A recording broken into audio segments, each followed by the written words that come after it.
नमस्कार दोस्तों। आज मैं आपको सुनाने जा रहा हूं मुंशी प्रेमचंद की कहानी नरक का मार्ग। आवाज मैं अजय कपूर। रात भक्तमाल पढ़ते पढ़ते ना जाने कब नींद आ गई। कैसे कैसे महात्मा थे जिनके लिए भगवत प्रेम ही सब कुछ था, इसी में मग्न रहते थे। ऐसी भक्ति बड़ी तपस्या से मिलती है। क्या मैं ये तपस्या नहीं कर सकती? इस जीवन में और कौन सा सुख रखा है? आभूषणों से जिसे प्रेम हो वो जाने। यहां तो इनको देखकर आंखें फूटती हैं। धन दौलत पर जो प्राण देता हो वो जाने। यहां तो इसका नाम सुनकर ज्वर सा चढ़ जाता है। कल पगली सुशीला ने कितनी उमंगों से मेरा श्रृंगार किया था, कितने प्रेम से बालों में फूल गूंथे थे। कितना मना करती रही, ना मानी। आखिर वही हुआ जिसका मुझे भय था। जितनी देर उसके साथ हंसी थी उससे कहीं ज्यादा रोई। संसार में ऐसी भी कोई स्त्री है जिसका पति उसका श्रृंगार देखकर सिर से पांव तक जल उठे? कौन ऐसी स्त्री है जो अपने पति के मुंह से यह शब्द सुने, तुम मेरा परलोक बिगाड़ोगी और कुछ नहीं, तुम्हारे रंग ढंग कहे देते हैं, और उसका दिल विष खा लेने को न चाहे।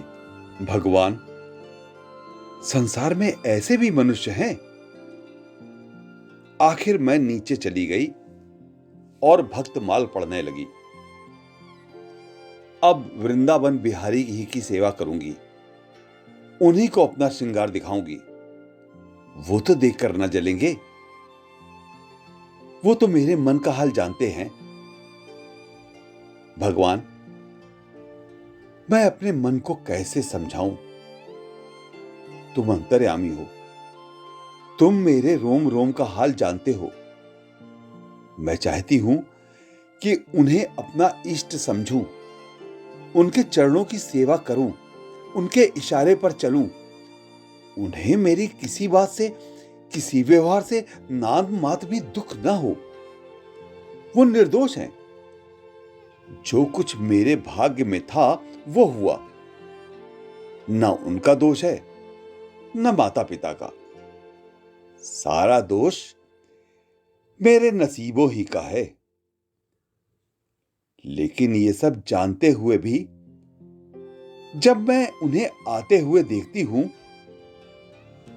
तो मेरा दिल बैठ जाता है और मुंह पर मुर्दनी सी छा जाती है। सिर भारी हो जाता है। जी चाहता है उनकी सूरत ना देखूं, बात तक करने को जी नहीं चाहता। कदाचित शत्रु को भी देखकर किसी का मन इतना क्लांत ना होता होगा। उनके आने के समय दिल में धड़कन सी होने लगती है। दो एक दिन के लिए कहीं चले जाते हैं तो दिल पर से एक बोझ सा उठ जाता है। हंसती भी हूं, बोलती भी हूं, जीवन में कुछ आनंद आने लगता है। लेकिन उनके आने का समाचार पाते ही फिर चारों ओर अंधकार। चित्त की ऐसी दशा क्यों है, यह मैं नहीं समझ सकती। मुझे तो ऐसा जान पड़ता है कि पूर्व जन्म में हम दोनों में वैर था। उसी वैर का बदला लेने के लिए इन्होंने मुझसे विवाह किया है। वही पुराने संस्कार हमारे मन में बने हुए हैं। नहीं तो वो मुझे देख देख कर क्यों जलते और मैं उनकी सूरत से क्यों घृणा करती। विवाह करने का तो यह मतलब नहीं हुआ। मैं अपने घर इससे कहीं सुखी थी। कदाचित मैं जीवन पर्यंत अपने घर आनंद से रह सकती थी। लेकिन इस लोक प्रथा का बुरा हो जो अभागिनी कन्याओं को किसी न किसी पुरुष के गले बांध देना अनिवार्य समझती है। वो क्या जानता है कि कितनी युवतियां उसके नाम को रो रही हैं, कितने अभिलाषाओं से लहराते हुए कोमल हृदय उसके पैरों तले रौंदे जा रहे हैं।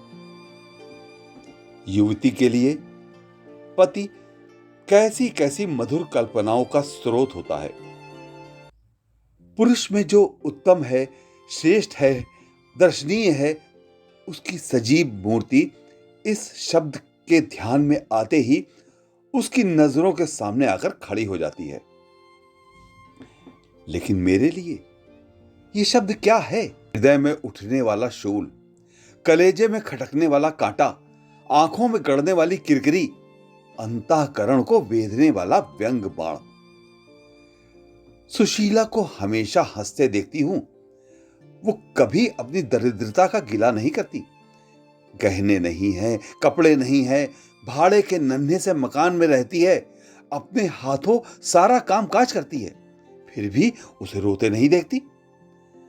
अगर अपने बस की बात होती तो आज अपने धन को उसकी दरिद्रता से बदल देती।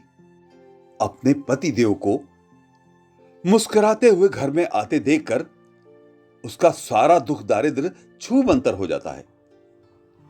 छाती गज भर की हो जाती है। उसके प्रेमालिंगन में वो सुख है जिस पर तीनों लोक का धन न्यौछावर कर दूं। आज मुझसे जब्त ना हो सका। मैंने पूछा, तुमने मुझसे किस लिए विवाह किया था? ये प्रश्न महीनों से मेरे मन में उठता था, पर मन को रोकती चली जाती थी। आज प्याला छलक पड़ा। ये प्रश्न सुनकर कुछ बौखला से गए, बगले झांकने लगे, खीसे निकालकर बोले, घर संभालने के लिए, गृहस्थी का भार उठाने के लिए, और नहीं क्या भोग विलास के लिए? घरनी के बिना ये आपको भूत का डेरा सा मालूम होता था। नौकर चाकर घर की संपत्ति उड़ा देते थे। जो चीज जहां पड़ी रहती थी वहीं पड़ी रहती थी, उसको देखने वाला न था। तो अब मालूम हुआ कि मैं इस घर की चौकसी के लिए लाई गई हूं। मुझे इस घर की रक्षा करनी चाहिए और अपने को धन्य समझना चाहिए कि यह सारी संपत्ति मेरी है। मुख्य वस्तु संपत्ति है, मैं तो केवल चौकीदारिन हूं। ऐसे घर में आज ही आग लग जाए। अब तक तो मैं घर की चौकसी करती थी। जितना वो चाहते थे उतना न सही, पर अपनी बुद्धि के अनुसार अवश्य करती थी। आज से किसी चीज को भूल कर भी छूने की कसम खाती हूं। यह मैं जानती हूं कि कोई पुरुष घर की चौकसी के लिए विवाह नहीं करता, और इन महाशय ने चिढ़कर यह बात मुझसे कही। लेकिन सुशीला ठीक कहती है। इन्हें स्त्री के बिना घर सूना लगता होगा, उसी तरह जैसे पिंजरे में चिड़िया को न देखकर पिंजरा सूना लगता है। यह है हम स्त्रियों का भाग्य। मालूम नहीं इन्हें मुझ पर इतना संदेह क्यों होता है। जब से नसीब इस घर में लाया है, इन्हें बराबर संदेह मूलक कटाक्ष करते देखती हूं। क्या कारण है? जरा बाल गुंदवा कर बैठ गई और ये ओंठ चबाने लगे। कहीं जाती नहीं, कहीं आती नहीं, किसी से बोलती नहीं, फिर भी इतना संदेह। ये अपमान असह्य है। क्या मुझे अपनी आबरू प्यारी नहीं? ये मुझे इतनी छिछोरी क्यों समझते हैं? इन्हें मुझ पर संदेह करते लज्जा नहीं आती? काना आदमी किसी को हंसते देखता है तो समझता है लोग मुझी पर हंस रहे हैं। शायद इन्हें भी यही वहम हो गया है कि मैं इन्हें चिढ़ाती हूं। अपने अधिकार के बाहर कोई काम कर बैठने से कदाचित हमारे चित्त की यही वृत्ति हो जाती है। भिक्षुक राजा की गद्दी पर बैठकर चैन की नींद नहीं सो सकता। उसे अपने चारों तरफ शत्रु ही शत्रु दिखाई देंगे। मैं समझती हूं सभी शादी करने वाले बुढ़ों का यही हाल है। आज सुशीला के कहने से मैं ठाकुर जी की झांकी देखने जा रही थी। अब ये साधारण बुद्धि का आदमी भी समझ सकता है कि फूहड़ बहू बनकर जाना अपनी हंसी उड़ाना है, लेकिन आप उसी वक्त न जाने किधर से आ टपके और मेरी ओर तिरस्कारपूर्ण नेत्रों से देखकर बोले, कहां की तैयारी है? मैंने कह दिया, जरा ठाकुर जी की झांकी देखने जाती हूं। इतना सुनते ही त्योरियां चढ़ाकर बोले, तुम्हारे जाने की जरूरत नहीं। जो स्त्री अपने पति की सेवा नहीं कर सकती, उसे देवताओं के दर्शन से पुण्य के बदले पाप होता है। मुझसे उड़ने चली हो? मैं औरतों की नस नस पहचानता हूं। ऐसा क्रोध आया कि बस अब क्या कहूं। उसी दम कपड़े बदल डाले और प्रण कर लिया कि अब कभी दर्शन करने न जाऊंगी। इस अविश्वास का भी कुछ ठिकाना है। न जाने क्या सोचकर रुक गई। उनकी बात का जवाब तो यही था कि उसी क्षण घर से निकल जाती, फिर देखती कि मेरा क्या कर लेते। इन्हें मेरा उदास और विमन रहने पर आश्चर्य होता है। मुझे मन में कृतज्ञ समझते हैं। अपनी समझ में इन्होंने मेरे साथ विवाह करके शायद मुझ पर बड़ा एहसान किया है। इतनी बड़ी जायदाद और इतनी विशाल संपत्ति की स्वामिनी होकर मुझे फूले न समाना चाहिए था। आठों पहर इनका यश गान करते रहना चाहिए था। मैं ये सब कुछ न करके उल्टे और मुंह लटकाए रहती हूं। कभी कभी मुझे बेचारे पर दया आती है। ये नहीं समझते कि नारी जीवन में कोई ऐसी वस्तु भी है जिसे खोकर उसकी आंखों में स्वयं भी नरतुल्य हो जाता है। 3 दिन से बीमार हैं।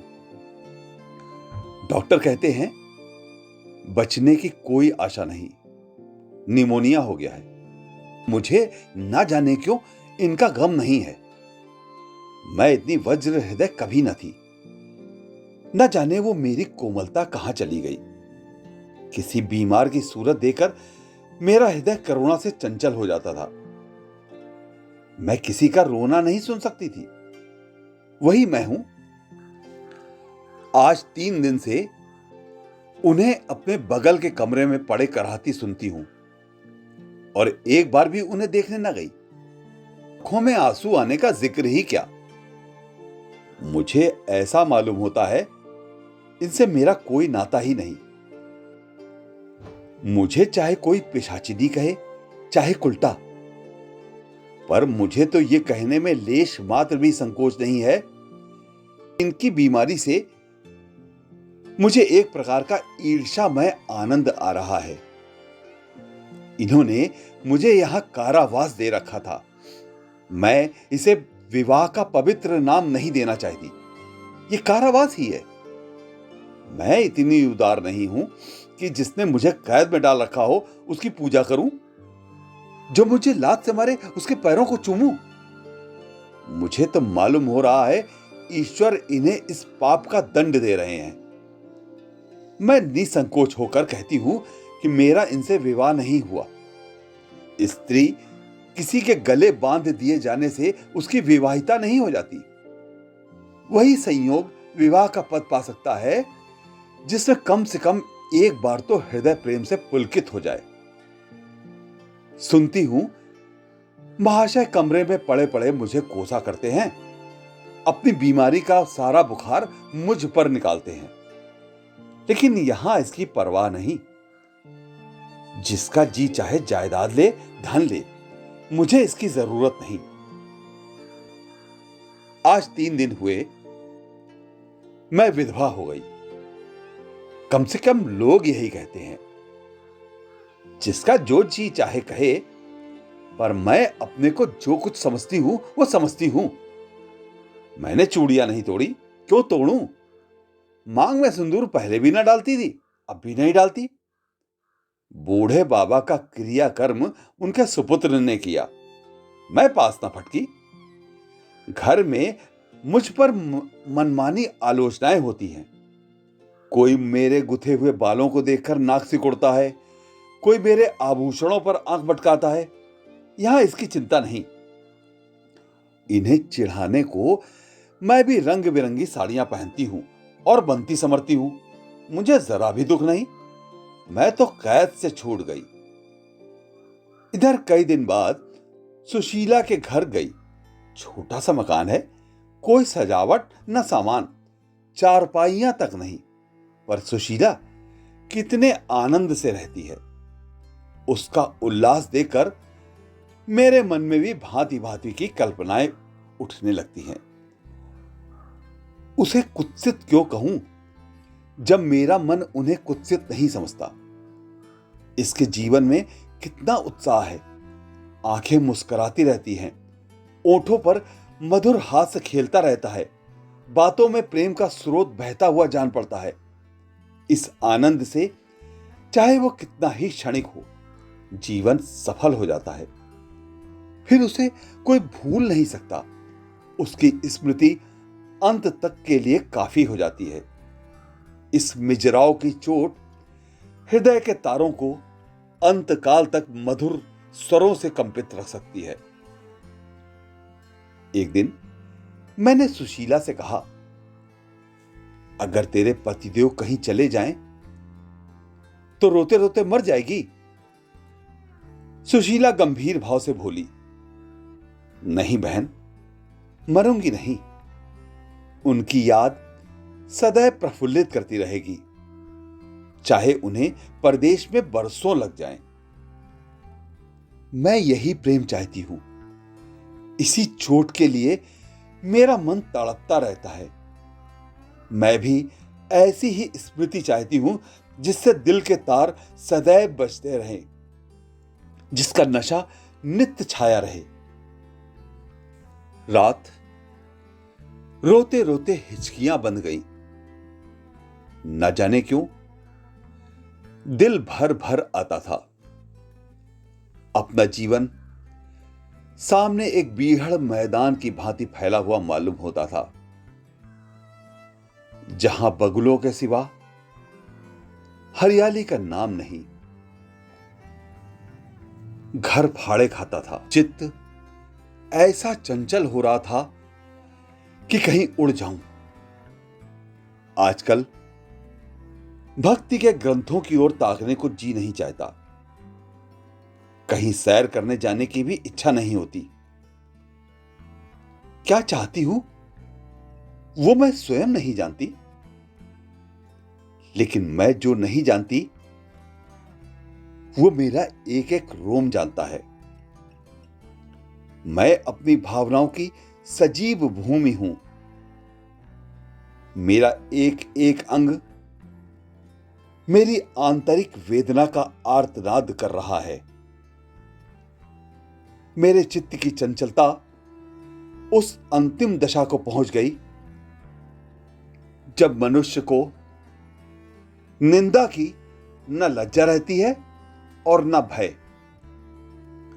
जिन लोभी स्वार्थी माता पिता ने मुझे कुएं में ढकेला, जिस पाषाण हृदय प्राणी ने मेरी मांग में सिंदूर डालने का स्वांग किया, उनके प्रति मेरे मन में बार बार दुष्कामनाएं उठती हैं। मैं उन्हें लज्जित करना चाहती हूं। मैं अपने मुंह में कालिक लगाकर उनके मुख में कालिक लगाना चाहती हूं।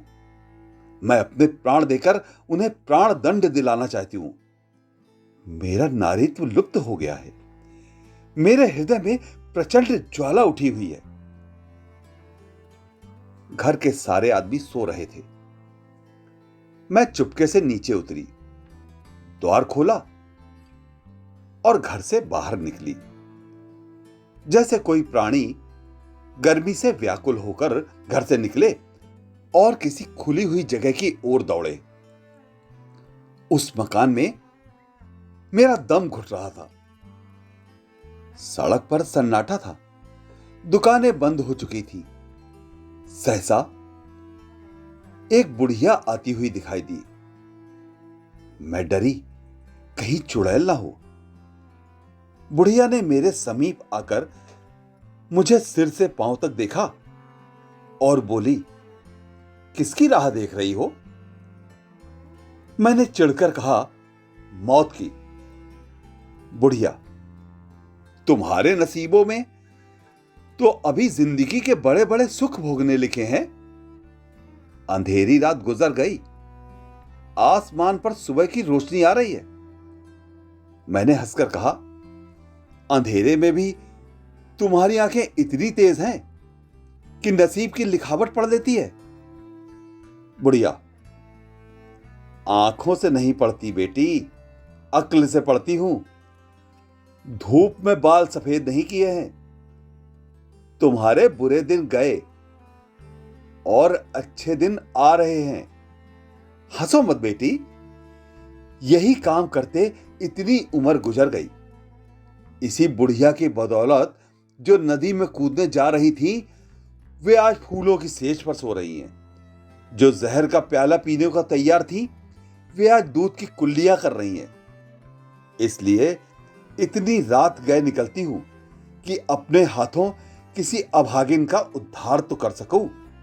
किसी से कुछ नहीं मांगती, भगवान का दिया सब कुछ है घर में। केवल यही इच्छा है कि अपने से जहां तक हो सके दूसरों का उपकार करूं। जिन्हें धन की इच्छा है उन्हें धन, जिन्हें संतान की इच्छा है उन्हें संतान। बस और क्या कहूं, वो मंत्र बता देती हूं, जिसकी जो इच्छा हो वो पूरी हो जाए। मैंने कहा, मुझे न धन चाहिए न संतान। मेरी मनोकामना तुम्हारे बस की बात नहीं। बुढ़िया हंसी। बेटी, जो तुम चाहती हो वो मैं जानती हूं। तुम वो चीज चाहती हो जो संसार में होते हुए स्वर्ग की है, जो देवताओं के वरदान से भी ज्यादा आनंदप्रद है, जो आकाश कुसुम है, गूलर का फूल है और जो अमावस का चांद है। लेकिन मेरे मंत्र में वो शक्ति है जो भाग्य को भी संवार सकती है। तुम प्रेम की प्यासी हो, मैं तुम्हें उस नाव पर बैठा सकती हूं जो प्रेम के सागर में प्रेम की तरंगों पर क्रीड़ा करती हुई तुम्हें पार उतार दे। मैंने उत्कंठित होकर पूछा, माता, तुम्हारा घर कहां है?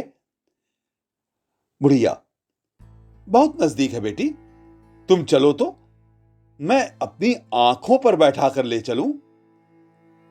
मुझे ऐसा मालूम हुआ कि यह कोई आकाश की देवी है। उसके पीछे पीछे चल पड़ी। आह,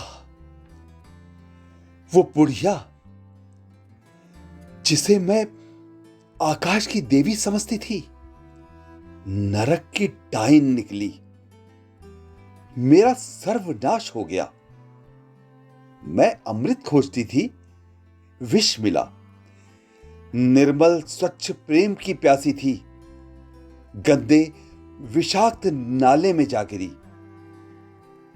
वो वस्तु ना मिलनी थी, ना मिली। मैं सुशीला का सा सुख चाहती थी, कुलटाओं की विषय वासना नहीं। लेकिन जीवन पथ में एक बार उल्टी राह चलकर फिर सीधे मार्ग पर आना कठिन है। लेकिन मेरे अधा पतन का अपराध मेरे सिर नहीं, मेरे माता पिता और उस बूढ़े पर है जो मेरा स्वामी बनना चाहता था। मैं ये पंक्तियां न लिखती, लेकिन इस विचार से लिख रही हूं कि मेरी आत्मकथा पढ़कर लोगों की आंखें खुले। मैं फिर कहती हूं, अब भी अपनी बालिकाओं के लिए मत देखो धन, मत देखो जायदाद, मत देखो कुलीनता, लेकिन वर देखो। अगर उसके लिए जोड़ का वर नहीं पा सकते तो लड़की को कुंवारी रख छोड़ो, जहर देकर मार डालो, गला घोट डालो, पर किसी बूढ़े खूसट से मत ब्याहो। स्त्री सब कुछ सह सकती है, दारुण से दारुण दुख, बड़े से बड़ा संकट। अगर नहीं सह सकती है तो अपने यौवन काल की उमंगों का कुचला जाना, रही मैं, मेरे लिए अब इस जीवन में कोई आशा नहीं। इस अधम दशा को भी उस दशा से न बदलूंगी जिससे निकल कर आई हूं। और ये कहानी यहीं पर समाप्त होती है। धन्यवाद।